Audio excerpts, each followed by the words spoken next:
Hello. Hi, Ed. Hey, hey, hey. How you doing, Miss Margaret? Good. All right, so we have Ed, Margaret, Aaron. Do we know where if Kate will be here or Cora? Let's give it just a couple more minutes for some of the other people to join, okay? No, cool beans, cool beans.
All right, well, Cora is here, so I guess we can start. We're just, right, Cora?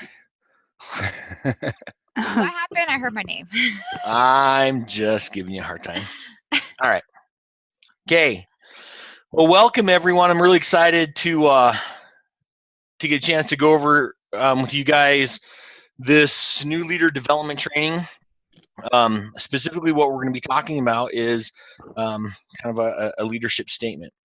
And again, really excited to have all of our or as many of our new leaders as we can join this, because this is a really critical part of what we do as leaders. Thus, it's kind of our first step into our leadership training. So I'm going to share my screen with everybody so you can see what we're doing here. Maybe. Hold, please.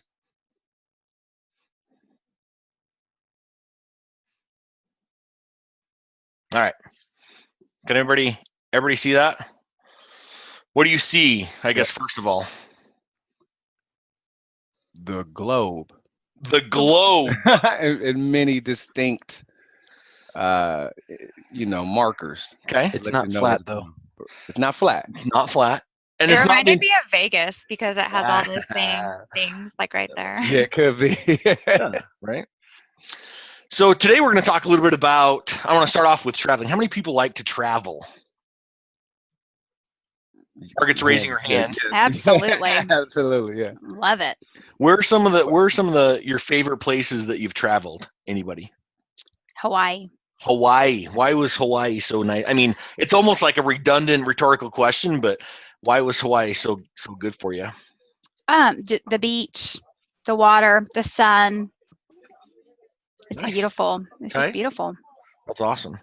Who else? Where are some of the cool places that you've traveled to? Although I love to travel, I haven't really traveled that much. Oh. I know I travel like to Phoenix. Oh, Payson, Arizona. Right. I don't like traveling. I like Or you Texas. don't like traveling? No, I like Texas. Yeah, you do. don't That's like right, traveling, girl. But I like Texas. Okay. Texas. All right. Chuck, are you a traveler? You seem to me like you'd be somebody who likes to travel. I'm not a big traveler. I have traveled. He travels in basketball. Not all the Wow. time. Wah, Only wah, when the wah. refs aren't looking. Wah, wah, wah. No, I mean, I went to my mission in Spain. I went to pick up my brother on his mission in Costa Rica, but those weren't really like. It was fun, but I mean, I always just enjoy going to like Vegas. I mean, Okay. Vegas is just fun because there's just so much to do there. Yeah. Okay. Well, for me, I would love to travel if I could. I had the opportunity to travel to Southeast Asia. I went and I got a chance to visit Thailand and Laos. I was there for like 3.5 weeks or so. And that was a really cool opportunity. One is because I was single. I didn't have any attachment, so I could just leave for an extended period of time. Now we have I have a lot of other things that take priority for me with my wife and my kids and work and everything. I don't get the option and the opportunity to travel as much as I would like to, but I really enjoyed traveling. I really liked traveling, the experience. I mean, there's a lot of different, not only is it for me the actual act of traveling and going, but it was the cool destinations, it was the experiences that I got along the way. It was also the people that I had the chance to be able to interact with on my journey, so to speak, at the destination, etc. So we're going to liken this to what we do, but first let me make sure that this works here. What is that? The Eiffel Tower. Just kidding. That's not what it is.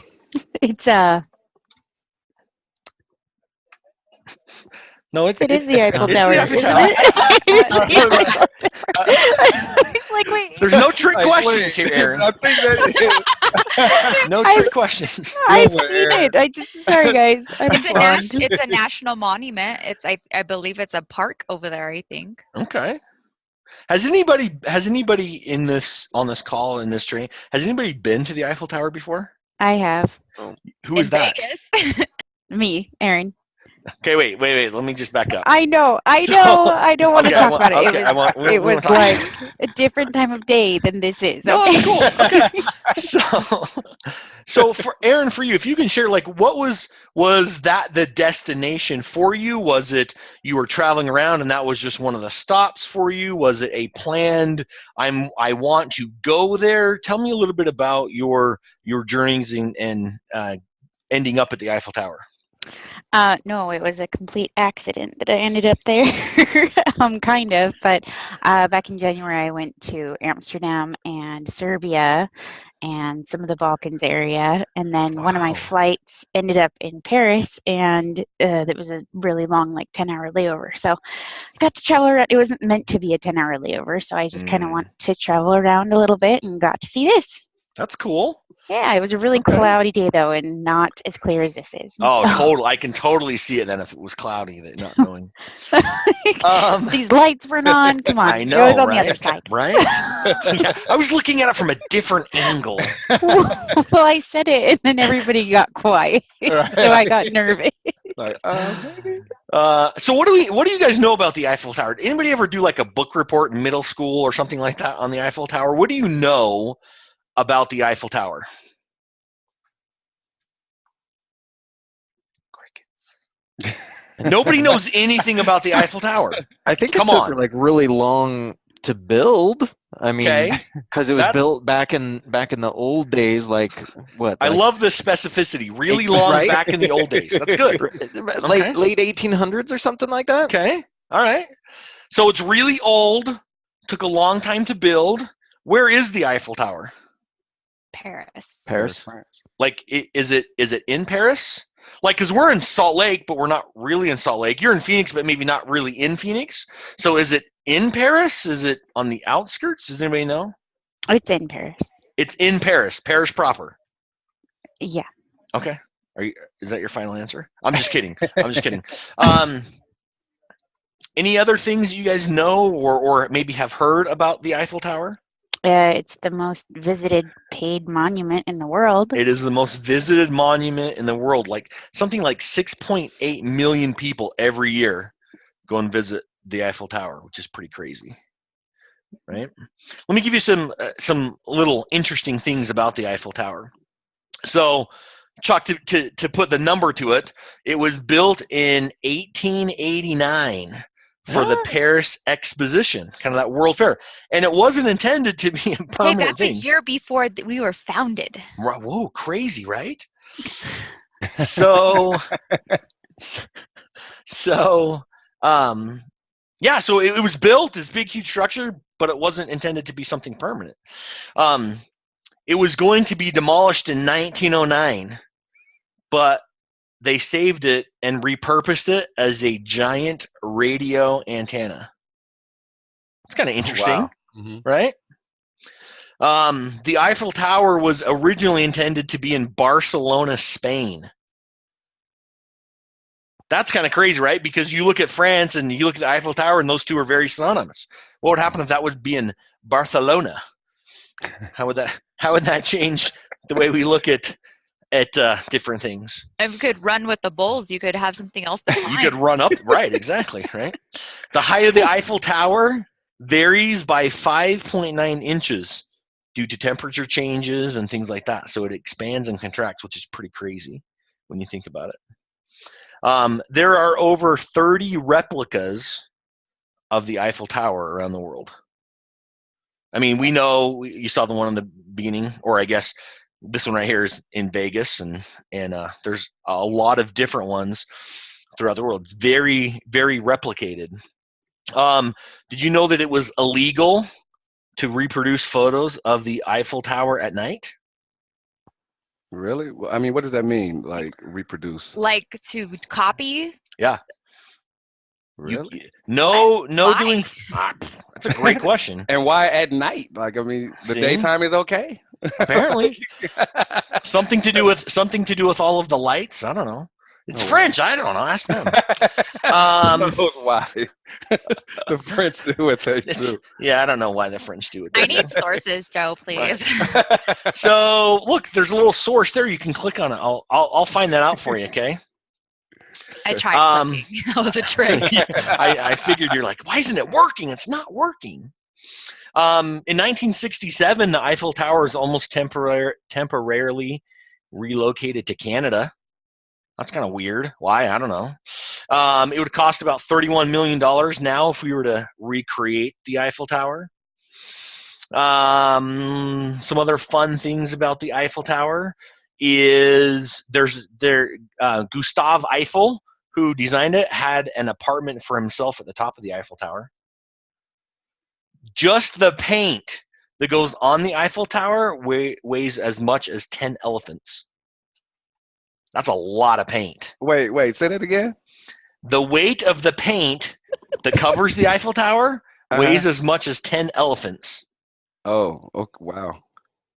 And that's true. I found this on the internet, so it's true. Everything on the internet's true. I know, right? Fake news. Inventor Franz Reicht died from jumping from the Eiffel Tower while testing a parachute of his own design. Whoa. Yeah, glad I didn't buy that parachute. Right? Man, he believed in his idea. He was sold. He's like, yes. This is going to work. During World War II, this is my favorite. During World War II, when Hitler decided he wanted to visit Paris, the French cut the lift cables on the Eiffel Tower, so he had to climb every step if he wanted to reach the top. Right? That's like the first troll ever. Right? Seriously. Yeah. So when we look at this, and if all of us decided, hey, let's go visit the Eiffel Tower, how would we get there? What would we do? How do we get to the Eiffel Tower?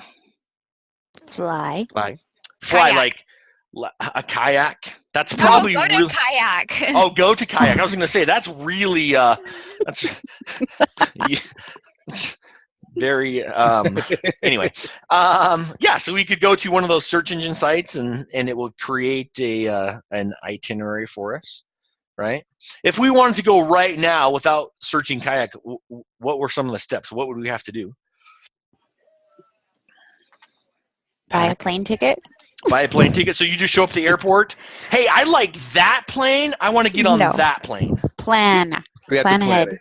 So you have to figure out plan when ahead. you want to go. Yeah, figure out like when you want it to go and that sort of thing, right? Okay. So if we all wanted to get to the Eiffel Tower, because all of us, most all of us, are right now in different locations, right? So we can't all take the same route. Now, we may be able to leave from the same starting point, meaning like if everyone's here, like, so Cora and Aaron and Chuck and myself, maybe we decide that we want to leave from Salt Lake, and that would be kind of our general starting point, right? Mm-hmm. But there's a lot of variations of how we could get there. Maybe if we wanted to, we could take the leisurely route. We could drive across the United States, get one of those cruises that goes from here to Europe, you know, take the long, windy road, the sightseeing, really make I'd say make a day of it, but it's more like make a couple months of it, right?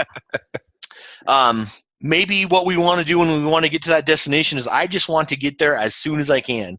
I want the fastest, the straightest shot to get to that destination, to get to the Eiffel Tower. Some of us may want to get there in a roundabout way by going someplace else. So instead of taking just the long leisurely one, hey, I want to stop in Barcelona, in Spain first, and then go. Maybe we want to head through Asia instead of, you know, there's a lot of different routes. What we have to decide on is kind of like we mentioned, is we have to plan, but then we also have to know what we want out of our destination, right? Or what we want out of our journey to that destination. So in that same kind of light, there's a lot of different things that we could do when we get there, right? So maybe what we do is when we get there, we could ask people for directions, right? Maybe somebody, when we're close to that destination, we could go and talk to people who have been there or who are currently there and ask them, hey, what's the best way that we can get to the Eiffel Tower? We can plug in just maybe impersonal, plug in the address, let technology take hold, and it will give us step-by-step directions on exactly what we need to do to get to the Eiffel Tower. We could kind of go on it on our own. I'm just going to kind of meander through the city. I'm going to look at signs. Maybe I can see the Eiffel Tower in the distance, and I know it's in that general direction, so I'm going to start making my way in that direction. What are some of the challenges, though? Let's say we look at some of these different things, right? What are some of the challenges? Let's say speaking with people. What are some of the challenges and or threats, if we want to use our vernacular? What are some of the challenges or threats? The language barrier. Language barrier. Okay, Yeah. so language barrier. Maybe they have no idea what we're talking about, and or we can understand them. And Cora's right. The Metric system. Yep. Different system. Okay. Any others of asking people? How do we know if people are going to give us the right direction? Like, Just yeah, it's hope over that they're good Right? people. So I'll give you an example. When I was in Laos, we would go and we would ask people how to get to certain places. And for those of you that haven't been there, the place that we were at. We were in a big city once, but then we're also kind of out in the country, and so there weren't a lot of these landmarks. It wasn't like we could just look above the trees and see where we wanted to go. And so we had some very helpful people, I'll say, that gave us wrong directions because we were Americans, right? Or because we didn't really kind of fit in what they thought we should be. So they would tell us, oh yeah, it's over here. When in reality, guess what? They were trying to lead us in the wrong direction. Right? I know. Tell Really, Josh you're busy, Cora. he's very I'm totally distracting. paying attention. I'm totally paying attention. I'm I'm sorry. just kidding. No, you're good. Right? So that may be a threat. It may be that somebody mentioned culturally. Maybe it's inappropriate to ask, or maybe culturally they would threat-wise would be, well, let me take you, and then it changes our timeline of how and when we want to get there, right? What about technology? if we look at, using just kind of the GPS or maybe Google Maps, what are some of the threats of using technology in our journey to get to our destination? Some people are technically illiterate. Okay, right? Some people we can plug it in, but then when the technology spits it out, I don't know. Oh, charging too. They have different plugs. Okay, different plugs. They do. This is Not why in I the don't car, travel. though. So power. So if, because it's run off of something else, if the power runs out, we're kind of up a creek, right? Okay. What else? What's another threat of using technology as our guide? Sometimes technology fails us, like maybe it's not updated or inaccurate information just because it, I don't know, just Or fails we're in a sometimes. different country, so we need the different like system or satellite, Right. whatever it is. So technology is great, except when it doesn't work, and then it doesn't help us at all, right? Yeah. So Mark, like you said, maybe it's not updated. So maybe it gives us the path, and it doesn't realize that there is construction along the route that it designed, and now we're not able to follow that same route. Or maybe it's outdated. So the roads are different, or there's something going on that specific day that inhibits us from being able to go. Or heaven forbid, we type in a wrong destination location and it leads us someplace else, right? Sometimes we can rely so heavily on technology that we don't realize that it's leading us in a different direction. Has anyone ever done that with GPS or something like that, where you're just like completely following it like a sheep and then realize, oh, whoops, going the wrong way? Okay. What about this? When we look at like the sign, so when we're in the city and we see these well-marked signs, what's a threat of just going off of signs that, because typically signs are there put by people who know the area, they know the destination, they can give us the best route. Now they're not there, but they've been there before. So what's the threat of going off of just a sign that maybe somebody else has put up previously? Probably they're going to be in a different language, and all the signs are completely different from the U.S. Yeah, right? Poor farm, what does that mean? Right?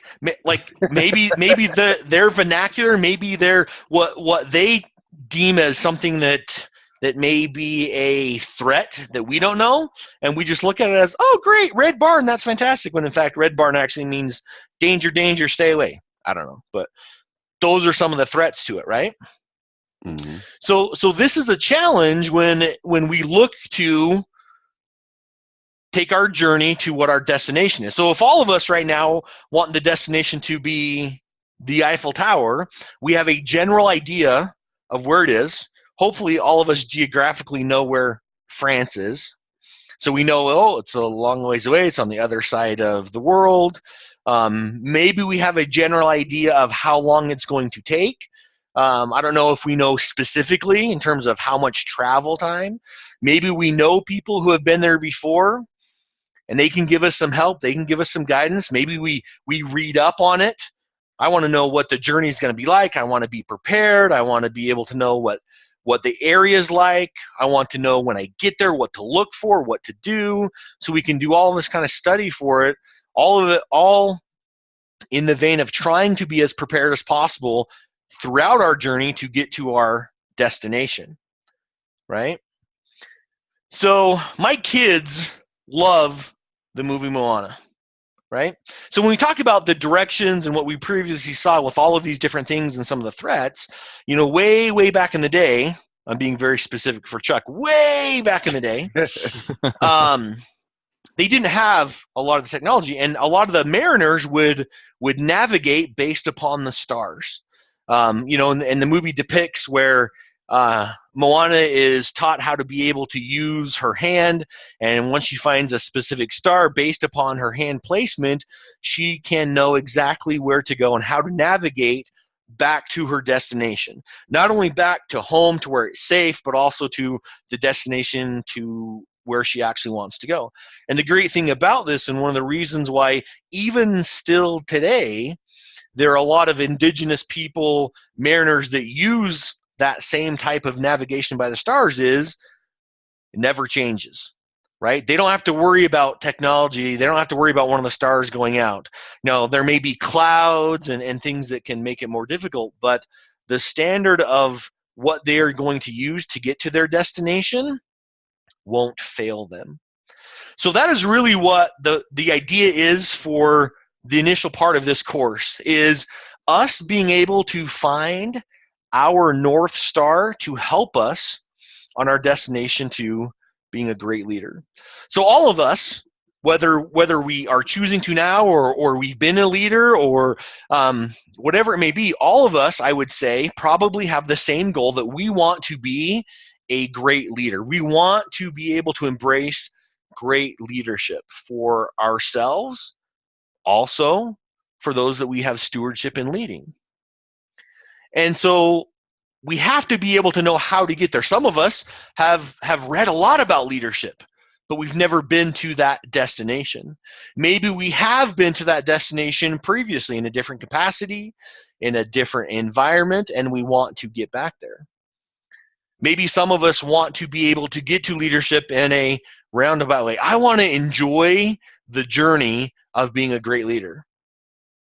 Some of us might want to be able to just get there. I want, the shortest distance between 2 points is a straight line.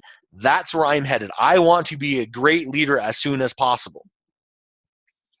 Some of us may want to just be able to get to the destination so we can make a check on our bucket list. Hey, I visited the Eiffel Tower, done. Hey, I was in leadership, check. Some of us want to be able to get there and enjoy it. Maybe we enjoy it so much that we want to be there permanently. So all of this is surrounding what we are going to be doing over the next couple of weeks, in us being able to create for ourselves a great guide for getting to where we are. And again, all of us are starting at a different place. Our beginning journey of leadership is all starting at a different place, time, location, everything, but all of us are wanting to get to that same place. So our leadership statement really is going to kind of replicate a travel itinerary. And to do this, right, most people don't just say, hey, I want to go to France. I'm going to just walk out the door and leave, and I'm going to wing it as I go. Most people want to plan ahead. I see Cora, and knowing her planning, that just like she's starting to twitch because of that. So most of us have an idea that, okay, we're going to plan. Sometimes we're planning really far in advance, months, years. Some of us may be more adept at planning and or don't need as much, so we can do it sooner. But all of us, I would say, need to and want to create a plan for us to be able to get to our destination. Where am I going to start? How am I going to go? Do I want it to be long? Do I want it to be short? All of these things. So in this, what we're going to be going over in our travel itinerary is, first of all, understanding more about us and our personality and the role that will play in our journey to becoming a great leader, because it's a really big key. And so along our journey, that's one of the things that we are going to be discussing and finding out more about ourselves. The second thing is we're going to explore what our values are, like really what our values are and what role they will play, not only in us and our growth and development as leaders, but what role our values will have on the people that we lead. Because as leaders, the reality of it is we have people that are following us. And as we go on this journey, they are going to be following us. So if we don't know where we're going to lead these people someplace else. And or if we are not sure about our values, or if we misrepresent ourselves or our values, those people that are following us, it's going to leave a lasting impact on those. So understanding our personality, understanding and knowing what our values are. We also are going to discover and or really kind of solidify what our interests and our passions are. Interests and passions are critical in what we do as leaders, because that can be a fuel to motivation. And along this journey, we may discover that we are interested in things that we didn't realize, or maybe we're not as interested or passionate about some things that we thought we were in the past, which is okay, because as we learn, grow, and develop, so do our interests and passions. But that's another big key in our journey to becoming a great leader. And then also it's knowing our strengths, our talents, and our skills. Our strengths are different than our skills. Our talents are different than our strengths and our skills. So it's important for us to understand more about us. What am I really, really good at? What kind of skills do I have that I can utilize to be able to help myself and those people I lead? And what am I kind of naturally good at as a talent? What are things that maybe I don't have to work as hard for, but are still very critical in myself, in us, being a great leader for those that we have stewardship over? So again, these next 3 weeks, we're going to be talking a lot about our travel itinerary. In other words, what our leadership mission statement is going to be. And these 4 things: understanding our personality, knowing our values, knowing what our interests and passions are, and then knowing for ourselves what we're good at, what our strengths are, what our talents are, and what our skills are, is going to help us really be able to create a good, definitive course for us to be able to become a great leader. Victor Hugo said, "There is nothing more powerful than an idea whose time has come."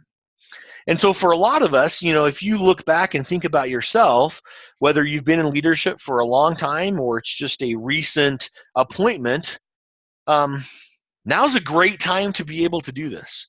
Now is a good time for us to be able to start this process of coming up with a good direction, creating and finding what our North Star is, so that on a daily basis we know what direction we're going and how we want to be able to get to that destination, which again, for all of us, is being a great leader. It's too easy to presume that we know the answer at the start and to therefore never embark on a creative, personal discovery process. This is one of the things that I see a lot in leadership, that I see maybe one of the mistakes that new leaders and even, quite frankly, some tenured leaders make, is many times we think that we know the answer already. Whether that is because we've been there before, whether that is because we feel like, oh, I got this, kind of that I already know attitude. And so we don't actually go through the process and that kind of self-discovery adventure, I guess. When you look at this, some of the feedback that we've gotten as we've rolled this out to our current leadership and even this last time to some of our tenured leaders is it's been really exciting for them to find out more about themselves, discover things that they didn't think were very applicable about themselves in a role as a leader, and or to solidify things that they had thought, felt, knew already about themselves that was very important for them to become a good leader. So that's what we're going to be doing, is this process. And my invitation to each one of you is to embrace this, to really take the time and enjoy this kind of creative and discovery process. As we go through and create our leadership mission statements, this is going to be something that I want it to be very personal for each of you. I don't want, Ed to do a leadership statement because he thinks this is what Stephanie wants him to have, or Chuck, hey, gosh, Ed really has talked about this, so I'm going to create my statement because this is what I feel like Ed needs, or Cora and Tom. This needs to be something for you individually, because as we look at this, all of us want to be able to get to the point of being a great leader, but we all are different and unique in all of our in our own way. And so someone else's journey may be great for them, but it may not be as appropriate for us. And if we can't come to the realization and truth and understanding that I am who I am, and I know more about me, and I'm using that to then create my itinerary on my journey to great leadership. If we can't do that, then we're never truly going to be a great leader. So that's my invitation as we go through this: be open, be willing to be able to have this kind of self-discovery process, because it's going to be ultimately the key to the success that you're going to find. Okay? So right now, as we do this, the goal is for the next 3 weeks, we're going to have a live session that we're all going to participate in. This is the first one. We'll have 2 more after that. In between times, there are going to be some things that you guys will be able to do in preparation for our next live session. So for example, well, first of all, what we do the live session, they're all going to be through Zoom, okay? But each of you should have gotten notifications in your Canvas account of some of the leadership modules and things that are open. Did everybody get those, or is there anybody that did not get their invitation to Canvas and can't get into their Canvas? Okay. So everyone right now should be able to see something it says 1-01 leadership statement pre-work part 1. So take a minute, log into your Canvas if you haven't already, because we're going to go over this just really briefly, okay? If you can't get there, I'm sorry, what was the course name, sir? It's leadership statement pre-work part 1. 1-01 is what it's under. Should be under modules. It could even be under your assignments. Mine's under assignments. Okay. I don't have it in my courses. If you click on assignments, do you see anything there? Well, it would have to be in a course first. So you don't see anything under modules for leadership? It'll say like May 2018, I think. No, I don't have a course to even go into to see that. Interesting. Margaret, do you have Cora, it? Cora, I just clicked under assignments. I wasn't on the dashboard. I just went on courses, and then I hit under assignments, and then I see the 1-01 leadership statement pre-work part 1. My Canvas, I think, is still different than everybody else's because I had teacher access to build courses. So when you click on courses, and then when you get that list on the left, it says And home I go announcement to assignments. All courses. And then when you click on assignments, there's nothing in there that says 1-01 leadership statement pre-work part 1. Ed, do you have it? I have. I do. I mean, I have the course. It's leadership. Leadership Development 2017 is what it's under on the courses. I don't have it. So did you accept the invitation for the course, Cora? I never even got an email for it. Oh, That's the weird. thing. Yeah, because I got an invite, and then Normally when I get invited to courses, since mine is set up as the teacher access, it'll just pop up in my courses, and I have to accept it from there, but it's not in there. Okay. Well, I can look at that. Chuck, do you have it? Aaron, you have it? You said you had it? I do have it. Yeah, I'm good. Okay. All right. So, Cora, I'll make sure that we'll get it fixed for you. But I'll go over it just so we're all on the same page with it. Okay. So in this, it says this is the work that kind of your first assignment, so to speak, is to off the cuff, not a lot of research, but I want you guys to really just kind of write down what your initial leadership statement, what you feel like it should be, okay? Again, I don't want you to take a ton of time. I don't want you to, really try and polish it up, because this is going to act as the baseline for you, right? So when you think about this, what does being a leader mean to you? What do you want out of being a leader? How will you get there, and how will you know when you have arrived as a leader? When we talk about vision statements or mission statements, however you want to say it, values, credos, all of these, bring to mind a lot of different inspiration or directions and things like that. And so what I want you guys to do initially is, it can be as long as you want or as short as you want.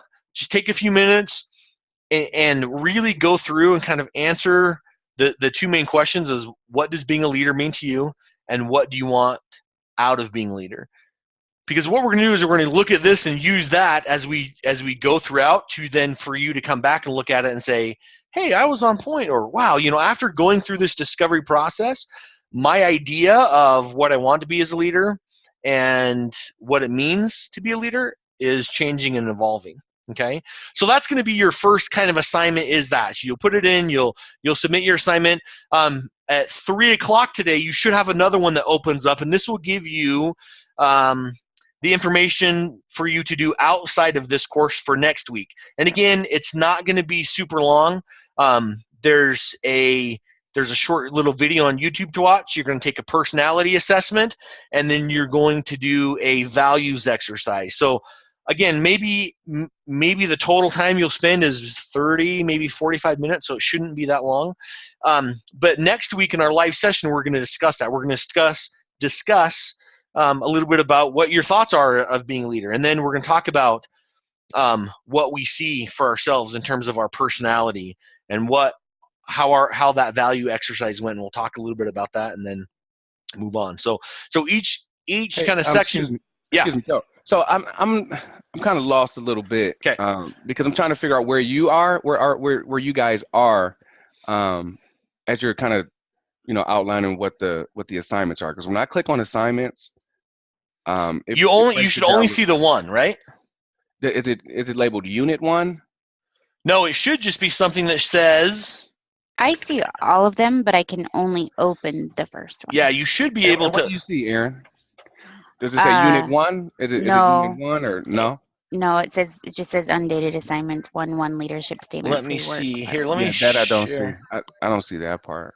Mine is broken, and maybe it's because I have the access that Cora and I have the same kind of access where we can create courses, and so it's maybe mine's a little different. But mine comes up as a reading review Unit 1 and an interesting find Unit 1. And can you guys see? Like mine does not look like that.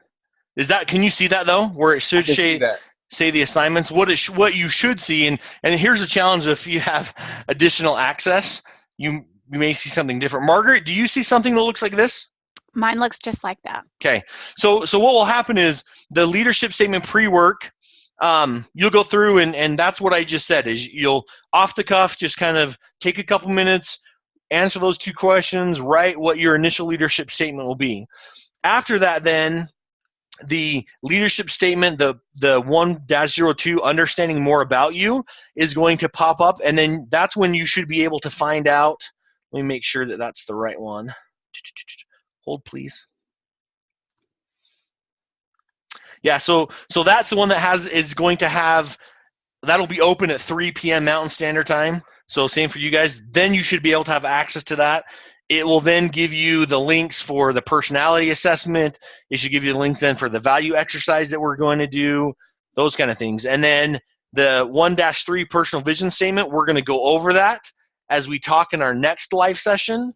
And then 1-04, you're going to have some pre-work to do in between the second live session and the third live session.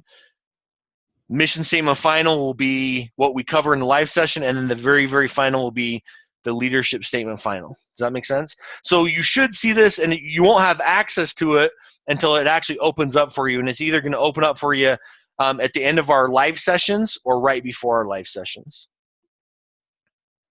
Does that make sense? So Ed and Cora and probably Chuck, we'll have to sit down and I guess with Todd figure out why it's not looking the same for you. Oh, I got it. Because I got 2 different ones. So I have a leadership development 2017 and a leadership seminar. And I think I went into the leadership seminar. Okay. And not the development. Well, you guys got against me that I don't have it then. Well,